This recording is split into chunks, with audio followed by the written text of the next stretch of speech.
Okay, tanong ni Jonah Aguila or John Aguila. Sa pancake chef, pwede po ba or maganda din ba ang third class flour? Okay. Kung wala na talaga tayong, magamit, puwedeng-puwede. Pero karamihan talaga sa ating, fun cake ay all-purpose, oo. Although ako gumagamit din talaga ako niyan, sinusubukan ko talaga lahat 'yan. Pinakamaganda talaga all-purpose at saka cake flour. O yun talaga. Pero sa recipe ko 'yan, hindi ko sinabi sa lahat ng recipe 'yan. Depende 'yan sa recipe ng iba na anumang, klaseng arena ang nababagay sa kanila. Kahit na nga first class puwedeng-puwede, kung matatandaan po ninyo yung mga ginagamit sa arena sa kanilang, pangtinda, yung sobrang daming margarine nilalagay sa kanto o yung hot cake, ayan ay karamihang ginagamit diyan. Hindi ko sinasabing lahat, puro 'yan na first class at saka third class. Yes! Oo, ganyan dalawang klase kasi nga 'di mapapansin natin mura, 'di ba? Oo, gano'n talaga at pinapaalsa talaga nila ng todo din.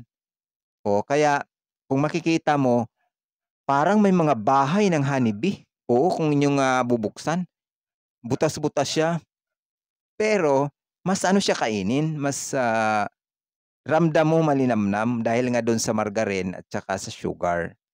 O gano'n lang. Subukan mong gumawa ng hotcake na hindi mo pahiran ng honey, hindi mo lagyan ng sugar or margarine, makakaramdam ka lang ng iba ding panglasa. O may hinahanap ka din dahil ang nakasanayan mong kainin, yung may punas o may, banyang margarine at sugar. Ang iba nga diyan butter ang binabanya, mas masarap, oo. O gano'n lang talaga ang ating hotcake. Puwedeng-puwede 'yan kahit anong arena na gagamitin natin. Pero payo ko 'pag once na binibenta mo na 'yan, huwag kayong gumamit ng mamahaling flour. Kasi kakaunti ng inyong, matutubo dahil nga mahal siya, oo. Kadalasan nga 'yan third class din ang ginagamit. Oo. I-try niyo rin po, gumamit ng iba-ibang klase. Diyan niyo makikita ang outcome kung alin ba ang pinakamaraming labas or alin ba ang, pinakabagay sa inyong recipe. Oo, gano'n lang po 'yan, gano'n lang po. Mahalaga naman diyan na tama ang inyong mga ingredients at tama, sa lambot.